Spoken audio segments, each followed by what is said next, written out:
Sean Collins from 3M is going to begin to go through the process for putting on a Boxside of an F-150. So this is obviously a very aggressive schedule he's on. No pressure here. Everybody watching him. So Sean's going to do a great job for us, I'm sure. And we're going to get ready to go in just a second. And yes, it's over by Chuck.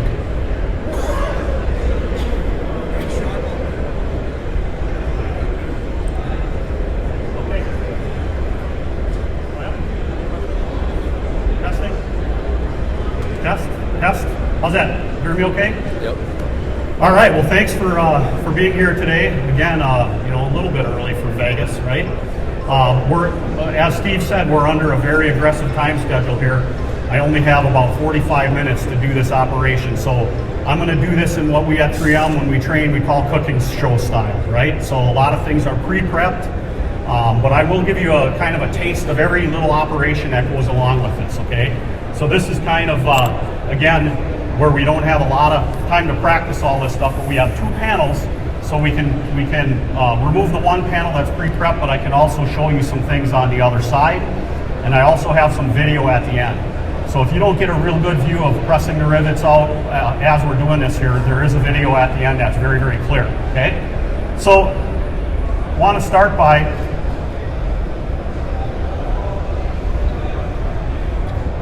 talking about preparation. And this is the really important part here with this vehicle. You have to be prepared. You have to make sure you have the correct repair information. That's where it all starts.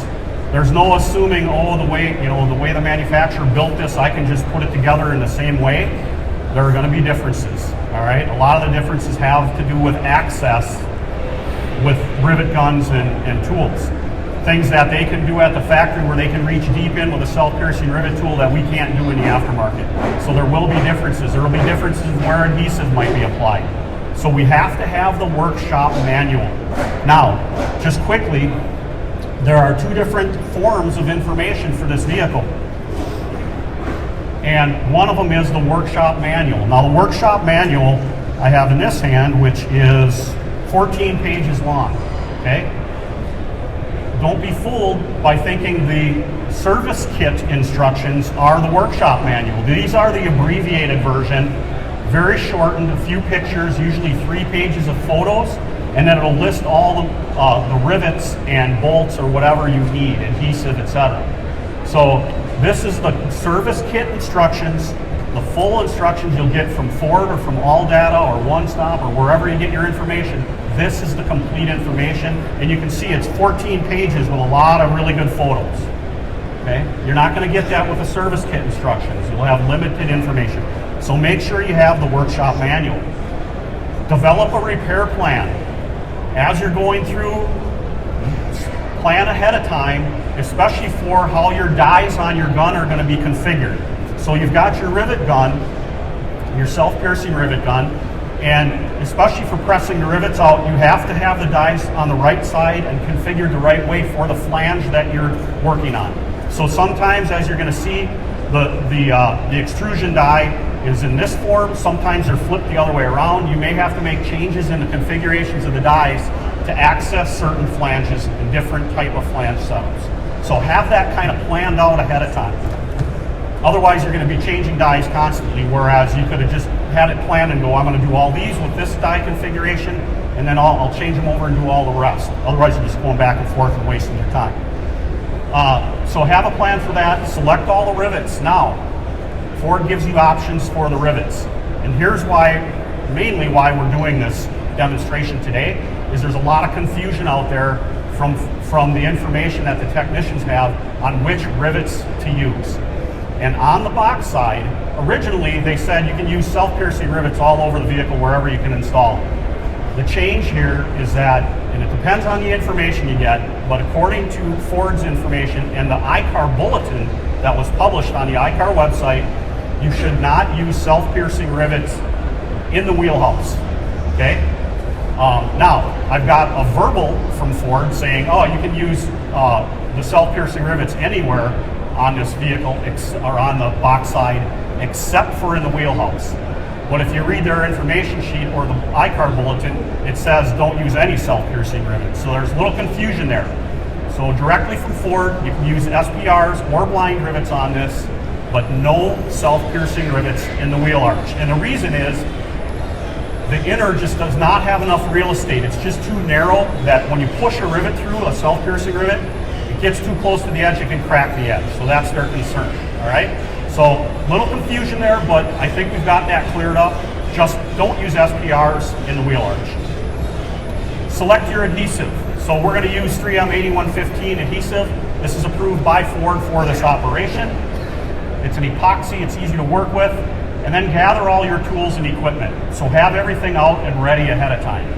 And this is that sheet right there showing the rivets. This tells you which rivets to buy, and on the 8-foot box that we have here, I think it's like 64 blind rivets, and then 2 or 4 of another length.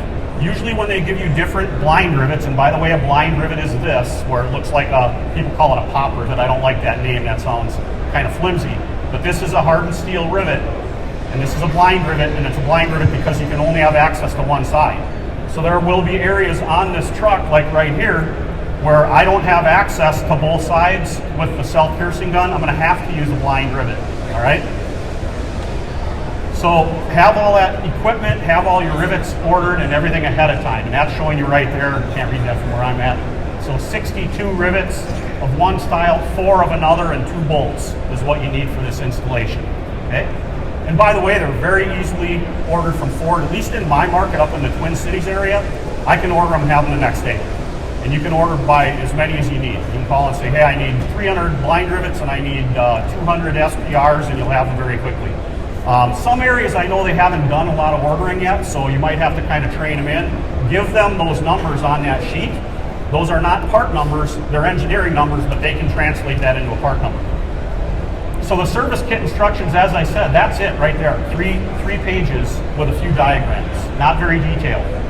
The Ford Workshop Manual, much more detailed, many more pages. The service kit instructions also have general information. It says service guidelines, okay? I think I pulled that up. So the service guidelines here, remember, this is general information. This same information is printed on all of the repair sheets. So there's variances between the different types of repairs. So keep that in mind. So when they talk about SPRs on here, that doesn't necessarily mean you can use them on any panel. It's general information, okay? And generally speaking, again, they say anywhere you're riveting, you normally want to have adhesive, all right? So if you're in doubt, just put the adhesive in wherever you're riveting. There may be some areas where they don't actually have that in the drawing. Not a big deal if you put it in there. It's not going to hurt anything. But actually, the line drawings is what Ford recommends. And this is the bulletin that ICAR published a while back, kind of giving that information from Ford to not use those self-piercing rivets in the wheelhouse. That came out maybe 6 months ago. So tools and equipment, you want to have your blind rivet gun. So I'm using this Giuseppe Taurus right here. And you're going to need a good rivet gun, by the way, to set these rivets. A cheap knockoff gun or whatever is going to have a very hard time. I used a rivet gun that I normally use, and it broke the teeth out on the very first rivet I put in. So you want to use a real high quality rivet gun. You want to have a heat gun because now I've got this all prepped, but there's going to be adhesive that you have to break them on. And of course, Ford recommends staying under 325 degrees on this aluminum. You shouldn't really need to get that close. 350, somewhere around there, that adhesive will begin to break. And a lot of, by the way, the Ford adhesive comes apart pretty easy when you peel it apart. It's made for lap shear, not really for peel, so it peels apart fairly easy. You want 6.5 millimeter drill bits. So when you drill out a rivet hole, you use a 6.5 millimeter drill bit and you put a 6 millimeter rivet in there. You want to have a deburring tool, very important. This is a deburring tool here. You just go around the hole and clean that hole out so that the rivet fits in there correctly and doesn't get cocked sideways or whatever because there's a big burr in there. With burrs, you'll have mismatched panels and undulations and warpage and all kinds of bad things happen. A file belt sander works great as well. So you have options for removing. Now I'm going to show you removing a lot of these rivets with the dies in the self-piercing rivet gun, the removal dies. However, there's areas where you don't have access, and then you use the file belt tool. This is the 3M file belt tool. It's part of the Ford Rotunda repair kit. Okay, so they recommend using this tool, and it works great. We used it right here in this area to take some of these rivets out. So guys always ask, by the way, they say, hey, if you punch a hole for a self-piercing rivet, now the new rivet, you're supposed to go next to it and it leaves a hole in the bottom flange. If you're concerned about that, grind them off. Grind them, there won't be a hole there, and then you can go adjacent to it and put that in. Now, if you do leave that hole in there, no big deal, all right? Because now you've got a continuous bond of adhesive in that area. It's not a strength issue. This isn't even a structural panel, so it's not a big deal to have that hole left in there. It's a small hole. Ford's okay with that, all right? But the file belt tool is important. You want to have clecos, and we're going to show you these clecos. And these clecos are designed to go, as you're drilling your holes, you install these clecos to hold that panel in place from shifting. You don't want to drill some holes and then the panel shifts, and then you drill more holes. What's going to happen when you go to put the rivets in? They're not going to match up, right? So we have to use these clecos, and you can use them in a certain amount of holes. I'll show you how these work. And then you want a grinder to grind some edges you're going to see, and then your clamps, of course, just to clamp everything down. Not a bad idea with aluminum. You can put some tape over your clamps, or just use these clamps for aluminum, and you'll be okay. So that's what we need to prep. And the prep is very important. You don't want to get in the middle of this and go, wow, I don't have this, or I don't have that, because you want to be able to finish this thing all the way through. Now, there's different areas with different configurations that we're going to have to attack here and remove. So this is one here where in this vertical flange area, you can see what I did is I had to take a pliers and bend this little flange up so that I can fit the rivet gun in here, okay? So I'll just kind of show that as an example quick. So for this area here, my dies are not set up correctly, okay? So I'm gonna have to switch these dies out. Oh, I take that back, they are set up correctly. So this would go in this way, and that's why I bent that flange up a little bit, just so that it fits through here. And then I just put the dies in here and punch that rivet out, okay? So I can do one over on this side. Do you have the pliers? It's one that we didn't get out. I got a whiskers.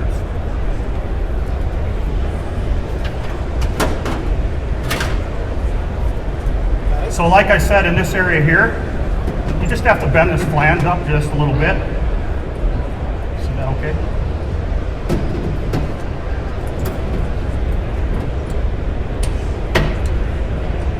Just gives you a little bit of clearance. So sometimes you have to be a little creative.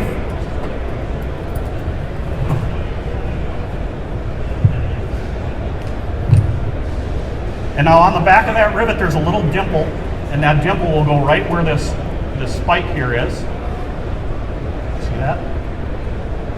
This little spike will go right onto that dimple. And then I'll just press, and you'll see the rivet will fall right out of this little hole on the die.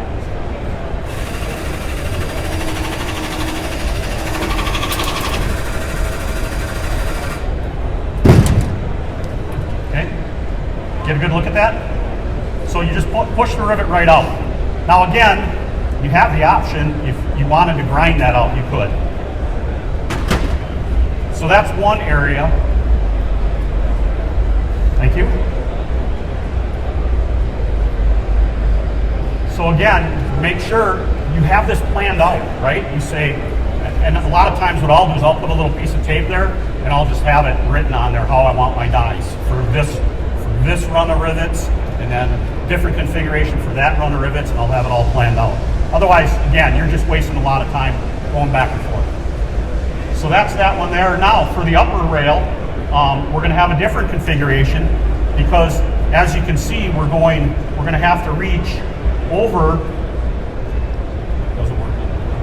We're going to have to reach over this edge. I'll point out here, under this lip here. So I have to change these dies out. So it's very easy to do.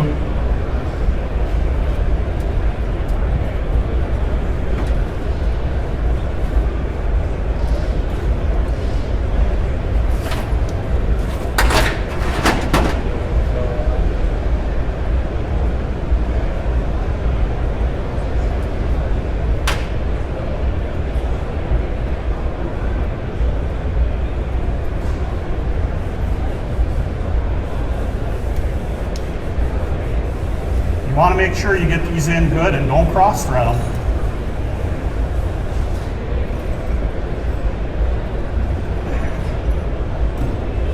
And now I'll be able to reach underneath. Got a little screwdriver here. Okay. It was, yeah, it was here. Okay. So, good here. Oops, something wrong side, sorry. I'll go around here. So right here.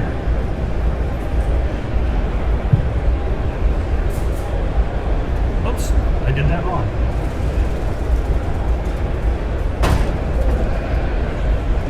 I switched the base, but I got to switch the other part. Again, this is why you draw it all out, right?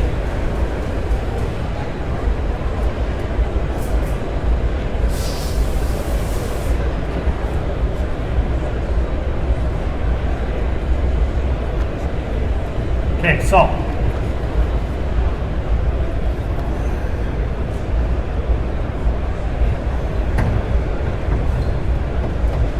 I'm going to have to get around that side and see. Now some of these rivets don't have the dimple on the back side, so you're going to have to get under there and make sure you get them properly lined up.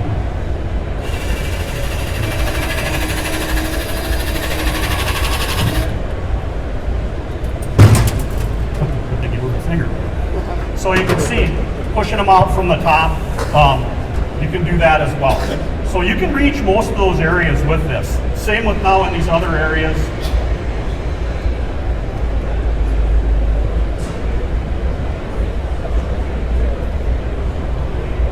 The lower areas here you can see, you change where you've got the spike on the top.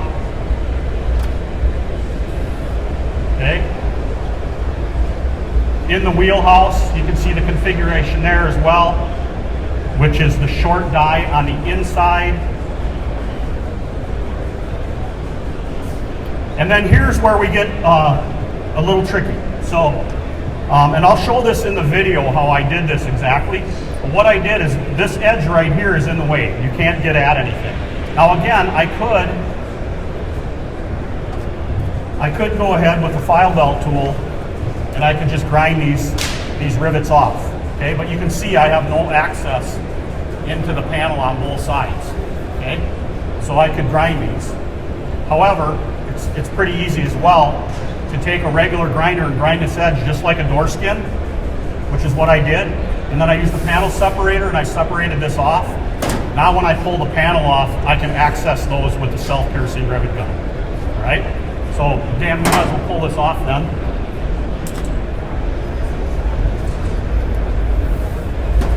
I got one screw yet.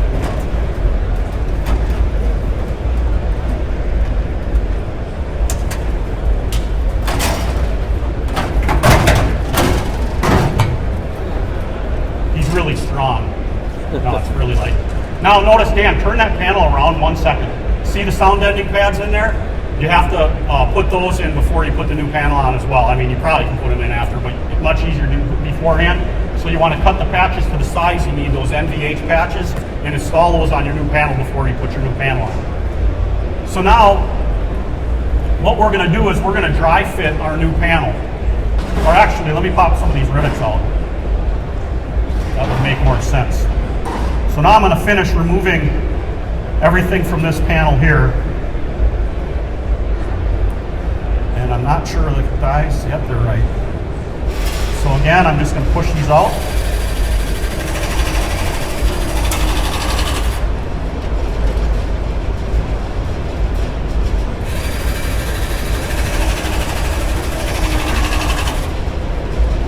You can see this isn't rocket science, right?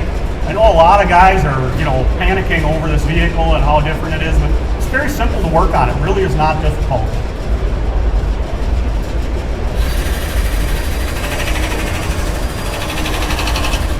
Not saying you can do one in 45 minutes like we're doing here, but not that hard.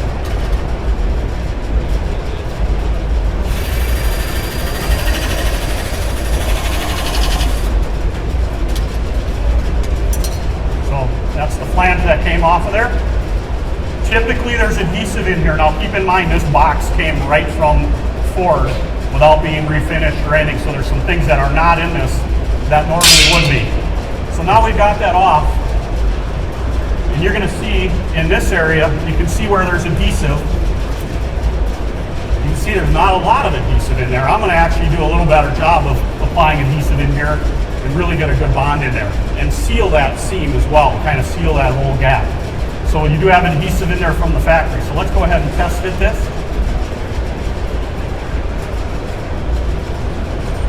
Once we test fit it, everything's okay, then we'll put our adhesive on. But you don't want to do that until you know everything fits. And this one actually sets on fairly easy. I shouldn't say that till it's on, right? Good there? Okay. So you want to get some of this here. So like I said, we've actually got a lot of these holes pre-drilled just because we knew we had a very limited amount of time. So you can see here I've pre-drilled these. Now I can put a cleco in these.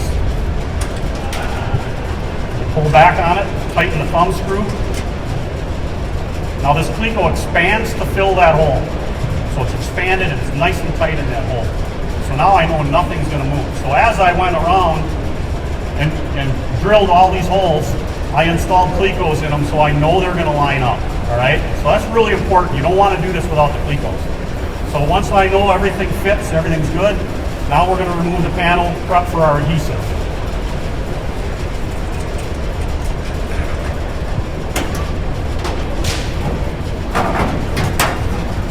By the way, there's a couple little torque screws in the back that go in here. Makes it really easy to kind of hold everything in place while you're getting your adhesive and everything ready or test fit. So you've got a couple of little spots where you've got that.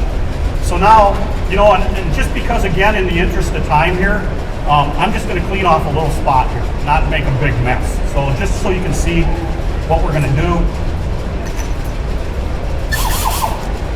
Now, you could use either our Scotch-Brite belt, our coarse-grade Scotch-Brite, or an 80-grade file belt.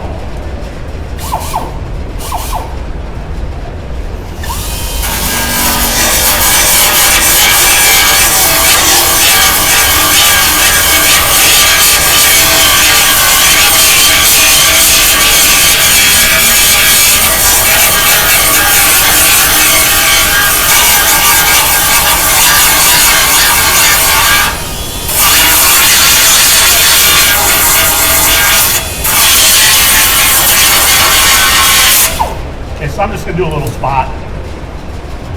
Now the other thing you can use, by the way, a lot of guys like the black non-woven fiber disc, like they call it a cookie sometimes. You can use that. That's very, very fast on aluminum. A little less aggressive. You know, when you're using a abrasive like an 80 grit, you got to be careful on this aluminum that you're not thinning the material as well. So once I have that prepped, then I would do the same in here on the wheelhouse, and I'll just do a spot real quick. Again, nothing. I'm not going to do a whole area.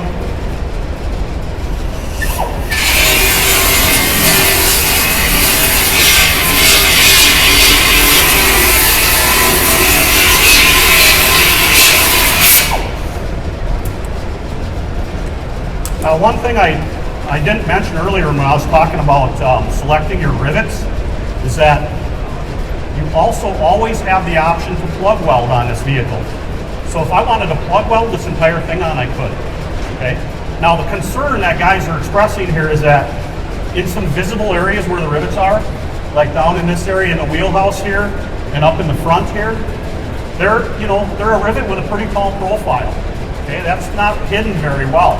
So when this is in there, it's pretty obvious to the customer that the part has been replaced. So a lot of guys, what they're doing is plug welding in these areas. There's only 6 or 8 plug welds down here that you would have to install. So then you dress your welds flat and it's not visible. It's better than a large rivet like this. Now some of the vehicles have a flare over the top where you'll never see them. They have the bed rail guard over the top, molding over the top where you don't see those. And some of them have a seal right here where you don't see these. So that's going to be your judgment. But keep in mind, you have the option to weld if you're not happy with how the rivets appear. I'm just going to quickly clean this flange. anytime we're using adhesive, we want to do a nice job cleaning.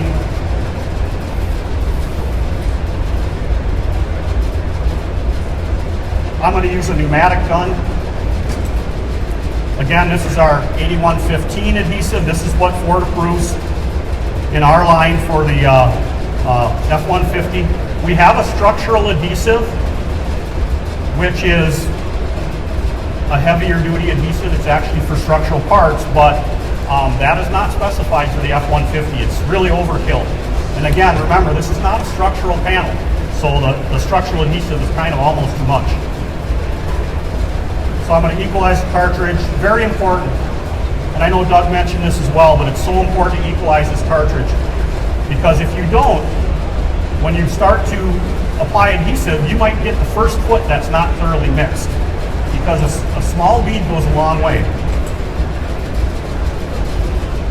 I'm just going to pump out just a little bit here, just so I know the adhesive is coming out. And there's twice as much black as there is the caramel color, because it's a 2-to-1 mixture. Now, also very important, once you have that equalized, and you can see I use less than an ounce, probably less than a half ounce. We want to extrude a little bit of adhesive out of this nozzle and throw it away. And the reason is, people always think, oh, you guys are just trying to sell more adhesive, right? That's not the case. What it is because the nozzle, when it's empty, the adhesive shoots right past the mixer. There's no back pressure on it. Once this fills up with some adhesive, now there's back pressure behind it where it'll force it through the mixer. So you want to extrude a little bit of this adhesive out. Okay, a couple inches or 3 or 4 inches, whatever, throw it away. Now I know I have good mixed adhesive coming out. I like to use a spreader. Some guys like to use an acid brush, but I'm going to apply the adhesive to the part. Now, aluminum doesn't rust, so it might be okay if you applied that and didn't spread it out over the bare aluminum. I just like to do it like I would on steel. Just keep the same habits I always have when I'm using this. Cover all the bare aluminum, okay? Just cover it all up. The other thing that'll do is seal that joint so no moisture gets in there or anything. Aluminum still does corrode. Remember, we have salt on the roads and things like that that'll corrode that aluminum. So, good idea to protect it. Put some on the inside. So you want to cover both flanges completely. And by the way, I see right here, can you get this on camera? I see right in this area that I bumped the outer part of the panel with the grinder. So I'm just going to cover that with adhesive. That's my corrosion protection there. And again, you know, the more adhesive, the better, really. And not trying to sell adhesive, but it really is true. You know, the more you have in there, squeezes out, fills the joint.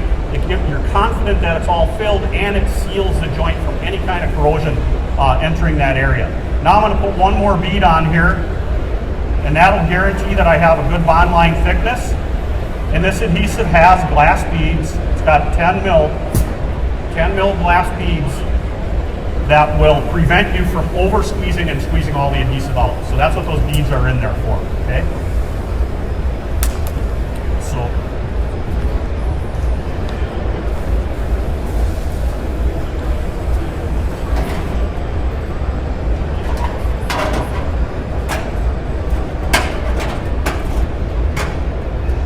you want to hold the wheelhouse out so it doesn't, no, you're good. But once you get that hooked on there, just kind of hold that wheelhouse so it doesn't squeeze all the adhesive. Now we have to be careful in these wheelhouse areas, especially on the steel cars when we do this, that we don't shove this on and scrape all the adhesive off, okay? Even if sometimes you need to take a little duckbill vice grips and bend that flange just a little bit to give yourself some clearance, because I've seen a lot of panels where guys will do that. They'll scrape the adhesive, they'll shove it all the way to the back, there'll be no adhesive left in that opening. So we want to make sure that we don't do that. So I'm kind of carefully coming down with that. That's good. Okay, I'll get you some clamps, Dan. Just throw a clamp on there.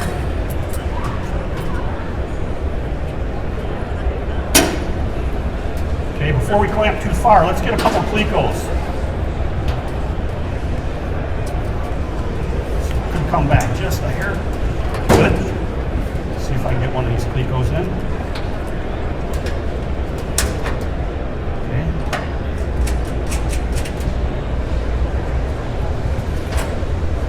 Now, you don't have to put a cleco in every hole, but every fourth or fifth hole is probably enough. If I have enough, I'll put them in most of the holes. But just a reminder, the reason we're doing this is that nothing gets misaligned as we're setting our rivets. The last thing you want to happen is start setting your rivets and you get to the, the fifth, sixth rivet and all of a sudden, whoa, these don't fit in there. What are guys going to do if that happens? Right? They're going to start reaming holes out. We do not want to do that, okay?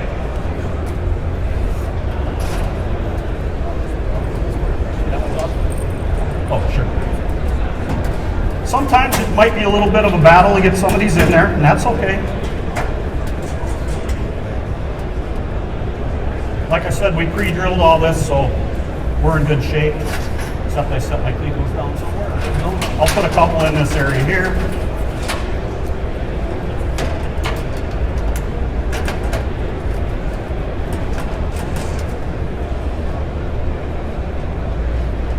Okay. You can use clamps in certain areas as well. But again, just be careful you're not damaging the part with any of the clamps. You can put tape on the part or tape on the clamps if you're worried about it.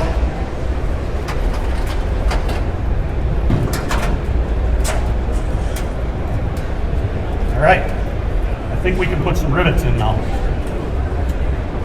Let's see if we even get to that, okay? So just to go back onto the screen here, check to see where we're at. So we're gaining access. We've got this on. Now this is an example here where there's some rivets where you don't have access to the backside, so we took those off with the file belt tool, and then we can drill holes and put in the blind rivets. I don't know if we'll get to that. We'll see if we get that far here in the time we have left.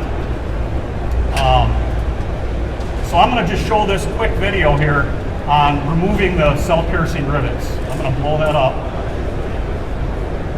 Can you start that, Chuck? While you're seeing that, we'll get everything ready here.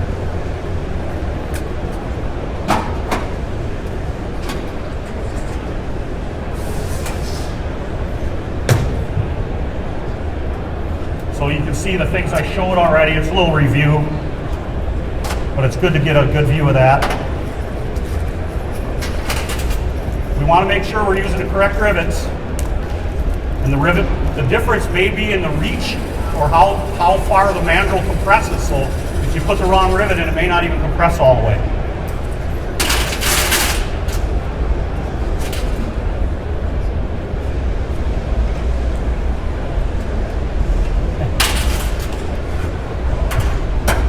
Okay. So obviously, in the real world here, this would be all prepped out, ready to go. I would deburr all these holes, and if you haven't seen that, I can show that as well. I'll actually show it on here.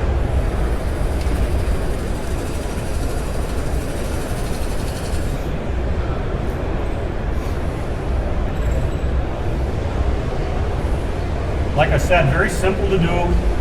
You're not drilling and stressing out your wrists and your hands and your arms. To me, this is a much easier repair than on a steel vehicle. Very simple to do. It's all the time is spent in the prep and being thorough and having everything all ready to go. Those are the rivets in the wheelhouse, and as you can see, there's not a real large flange there on the outer flange, and the inner flange is even a little smaller. And that's why they don't want you to use the SPRs in that wheel opening. And again, a reminder, you can use the blind rivets in there, or you could MIG weld as well. Now you could use the solid rivets. The solid rivets are also on the list and listed, but again, you're going to have that appearance issue if you use solid rivets in that area. You're going to have a large protruding rivet head sticking out. The customer will be easily be able to see. So now here's how I got access to this front edge. You're going to see that in the video. I just took a grinder, ground the edge just like you would a door skin edge, just to separate it. And I just took a panel separator and just beat it down and just removed that. Very easy. Then you got access, it makes it a little simpler.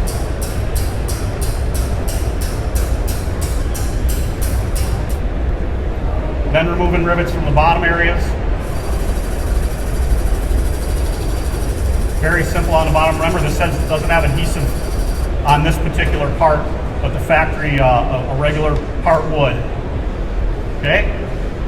So now, when we're applying the adhesive, we want to, I didn't really go through all the instructions, but for the 3M adhesives, you can go right to our website, which is 3mcollision.com, and we've got standard operating procedures.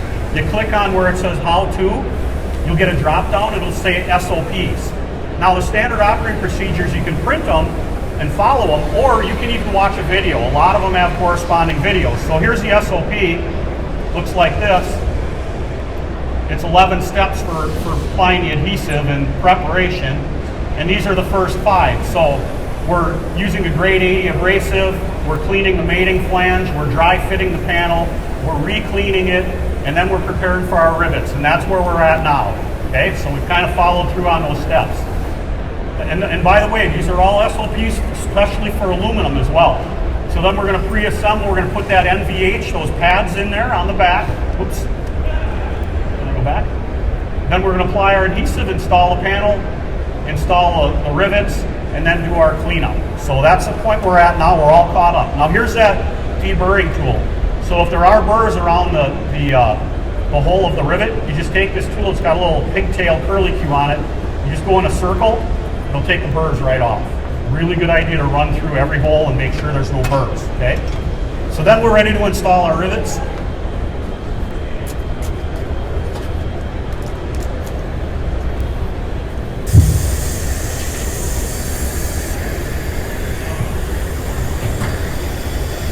Ready? Now you're going to see, like I said, this is a really high quality rivet gun. They want you to use a rivet gun that snaps the rivet immediately. They don't want it to partially boom. You know, like a lot of rivets gonna do where they re-grab. You don't want to use that, because as it's doing that, it's work hardening the rivet.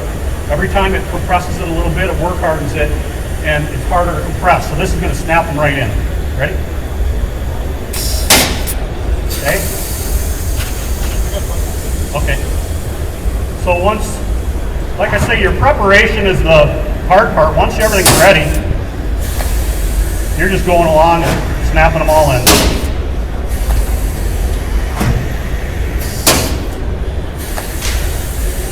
And we're not putting them all in.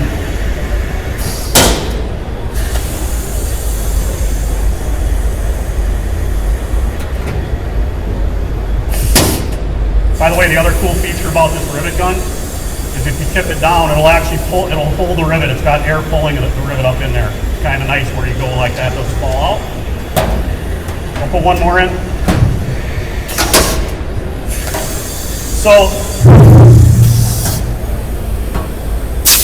this flange up here, we would apply adhesive. There's some adhesive down in here. There's adhesive on the wheelhouse all the way around here.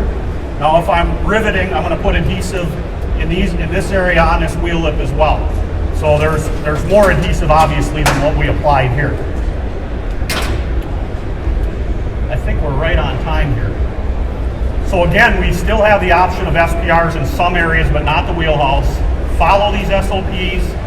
ICAR wanted to remind you, by the way, if you are doing welding, you need to be trained, right? So they've got the WCA03, the Welding and Cutting Aluminum, which is the welding training and certification program. I actually do that one myself, administrator for that.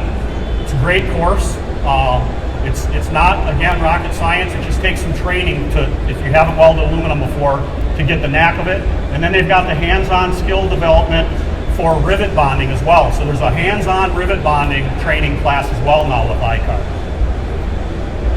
Okay, so I know this was very quick. It had to be. I'm right on time. But do we have any questions? I'm sure there's going to be a few.